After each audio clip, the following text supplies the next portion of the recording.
Now, okay, today with a slight change from the normal, Sally is going to do the day plate. So exciting. Here I go. And we're going to get to see her doing a bubble 8.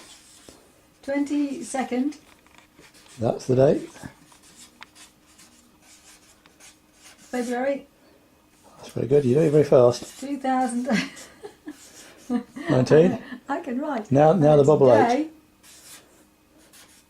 Leave yourself enough room for the 8.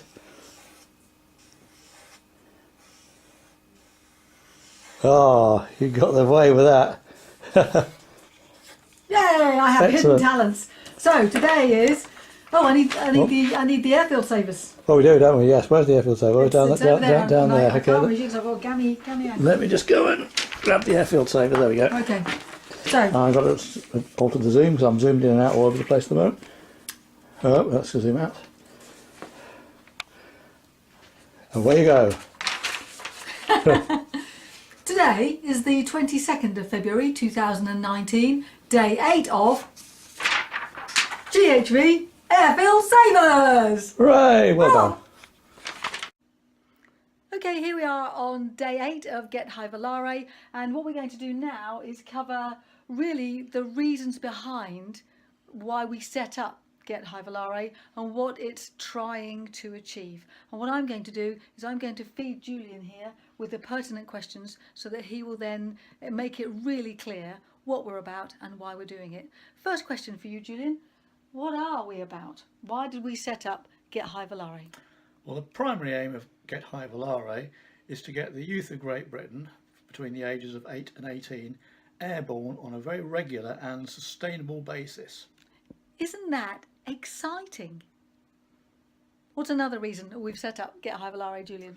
Well, a secondary reason is the fact that throughout the whole of the UK there's a lot of pressure on smaller general aviation airfields, in particular from housing developments, trying to rub out the airfields because they're classified as brownfield sites to have housing built on, and slowly the whole of the airfield base of the UK is being whittled away.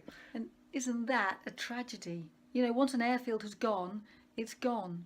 And so we really are trying to preserve what we have and expand on them so that people can get airborne or just get passionate about aircraft and aviation. Yes. Thanks, Julian. One more. The third reason is to impart an aviation orientated and themed STEM, or in our case STEAM, curriculum to educate almost by osmosis as opposed to via an academic environment all the different subjects such as science, technology, engineering, mathematics and also the arts via Experiential. experiences Yes. within the aviation Yeah. community. So it's all about exploring rather than being Yes. educated. Both, that's a good word. Both Julian and I are really passionate about the word exploring. And certainly, I don't know about your experience, but our experience has been that we remember more when we are embodied in the experience. It's so much more fun than just plain academic learning. Yes, there is a place for paper learning, but it seems to me that we've gone top heavy on academic learning with an underemphasis on the experiential. And so sure enough, osmosis is another good word. The guys and girls who will come through GHV will learn so much that is on the national curriculum, but they will learn it really by just experiencing it, which is a wonderful way to learn. Thanks, Julian. Yes. Okay, so those are pretty much the main aims we've got going on for GHV, agreed. Some more on why. Why have we chosen to do this? Well, again, it's as you mentioned before, it was because there are becoming fewer and fewer opportunities in the UK at the moment for youth to get airborne on a regular basis. The Air Training Corps and the Air Scouts were two of the main methods of doing it, the Air Training Corps being the primary one, but that does mean that youth get involved in a military channel in the first instance, and some youth and their parents might not be keen on that. And also the just going to take on that point, don't Yes. forget what you're about to say, but that applies to me really. You know, all three of my children are absolutely not military oriented at all, and I'm started flying in the first place for the love of getting off the ground. And so what we don't want to do is to become a subsidiary or a feeder for just military aviation. We really want to open this to aviation, full stop, and all attributes thereof. And one of the things that I really like about what we're doing is that we do want to make it national.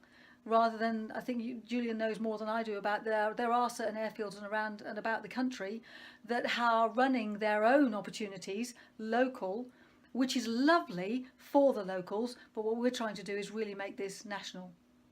Yes. Okay, Julian, carry on with more. And again, even the Air Training Corps on the military side are having fewer and fewer opportunities to fly these days.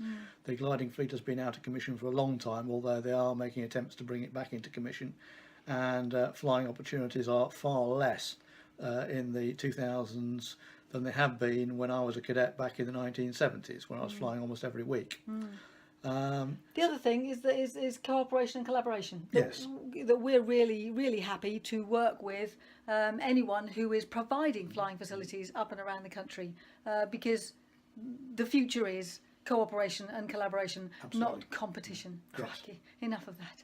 Yes, absolutely. We were already started out by doing some collaboration between Yes Flyers from Sywell and talking to other organisations all the time. Yep. I've just got a connection with the Air Scouts at the moment as well, just starting out. So we're very happy to cooperate with all of the charities. A lot of the charities, aviation charities, are doing some very good work indeed. But most of them, it seems to be, are fairly local in that aspect, so that they're offering fantastic experiences once or twice a year from people either in the local area or people have to come in from all over the UK. If we can get GHV operating airfields on a national basis, so youth won't have to go any further than maybe an hour's journey at the maximum from where they live to a place where they can fly and fly again. And because our intention is to own the airfields, then that's what makes it sustainable, that they can have repeat experiences and they can really get something out of this more than just a once in a lifetime trip. Okay, so we're now moving to how are we getting GHV off the ground? We've got a series of goals. It's to develop a comprehensive set of GHV operating standards. Yep. Based upon the airfield that we're now setting up ourselves, a local airfield. So yeah, we're using this airfield as our modular approach, that we're actually rolling it out here, so to speak, and then we'll be able to roll out the same model around the country. And we are then producing a curricula of aviation subjects loosely based on the current private pilot's licence to base our own curricula for the youth to engage with, so they know a lot more than just getting in an aircraft and flying it. They know everything around it, which is to do with meteorology, navigation, principles of flight, airframe systems, engines, so it covers all of the STEM subjects. And coming back into the STEAM again, bringing the arts, so we've got writers, artists, musicians, anyone who feels a creative urge that has something to do with aviation has also got immense opportunity here. Yes. Cool. We also intend, once we're up and running and have lots of local people engaging with us, to develop crew system, where we have not just ourselves as trustees, but we have trusted partners, and sometimes the parents of the youths involved might be involved with it. Sometimes other aviation enthusiasts will be involved in setting a regular crew to run regular GHV events at local airfields, and hopefully eventually become airfields that we own, and they'll become community hubs. Yeah, yes, that's another big plus, community hub. So anyone and everyone who wants to get involved and support this initiative is really welcome. It's for the youth. It's aimed at 8 to 18-year-olds, but it really brings the opportunity for a community to blossom in and around at the airfield and the activities that are going on in and around the airfield. Yes. And final aim or goal is to actually get the whole of the GHV operation self-supporting via a couple of methodologies. We're going to be operating a charity shop system, which will pump money into the local GHV operation, and also operate and lease out businesses around the airfields that we purchase, because they're very good sites for business, aviation business or even non-aviation business. So again, it adds to the community hub, it adds to community local employment, and several of us have got quite lengthy business backgrounds, so hopefully we know what we're doing as far as the financial side of things are concerned, and break even, and the types of businesses we want in there. Excellent. Okay, so I hope that made sense to you. Thank you very much. Hello, and this is the second sortie into aviation modelling with GHV, Field Savers. Yes. Yes, and air ambulance fundraiser. And we're looking at doing our model again with Sally here. Now, yesterday we went through the bits of equipment and we went through what the parts of the model are, what they do. Now we start off with how we make the actual start with it. Now, what I've pre-done to this is to wash it quickly in soapy water. That sounds an odd thing to do, doesn't it? Well, yes. Well, it's done, but it doesn't actually strictly need to be done, but it can help with some paints. Because what happens when they make the moulds for the plastic models in styrene, they use what's called a releasing agent to make it easy to get them out. And sometimes parts of the releasing agent stay on the sprue. And if it stays on the sprue, then types of paint sometimes won't stick as well as they might. Normally though, primer will stick even to a sprue with some release agent on it, but just to be safe, it's a good idea to wash them briefly in the soapy water, and that gets rid of the grease on it. So we're going to be painting today, and we're going to be using spray paint. Now, for priming, you just need a basic, I mean, some people use white, some people use black, some people use grey. I use a basic grey paint, and it's an acrylic paint.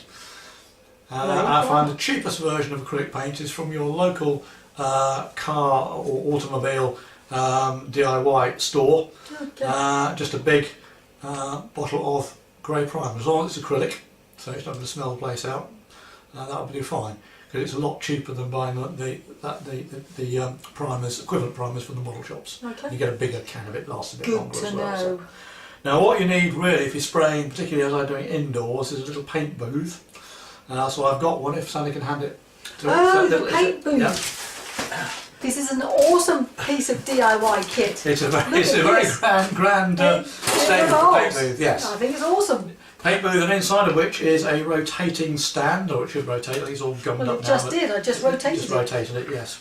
Oh yes, on there. It will rotate. It's got a rotating part at the bottom there. Yeah. So what we normally do with that is put the parts of the models on it, rotate it as we spray, gradually as we spray. Right. I'll try and do this inter camera, although normally we do it the other way around in there. So what we'll do is we'll do the fuselage halves first of all. Now, sometimes the sprays you get are very powerful, so if they're a very light piece like that, they might blow away. So it makes sense, if I can find it, to actually tack them to the stands so that they have a lesser chance of blowing away. Good idea. Julian seems to favour white tack over blue tack. Well, that's just because my last purchase was white tack. There we are. It's not really a favour. It's just a matter of convenience. It was a matter of convenience. I did some reason for buying white tack rather than blue tack last time, but I can't remember what that was. But let's stick those on there.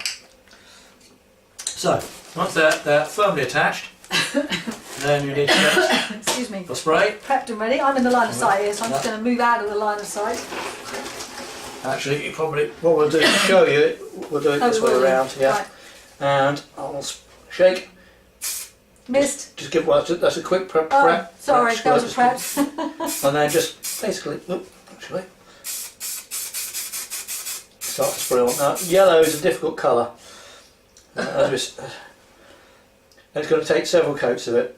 Right. So that's the first coat. We'll let that dry. Yep. It could take about half an hour or so for that to dry. Okay.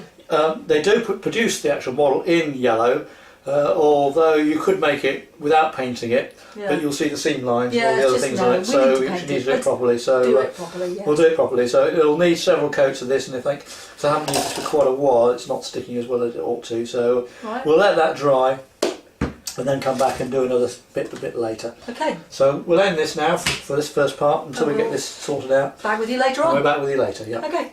Ciao. Bye.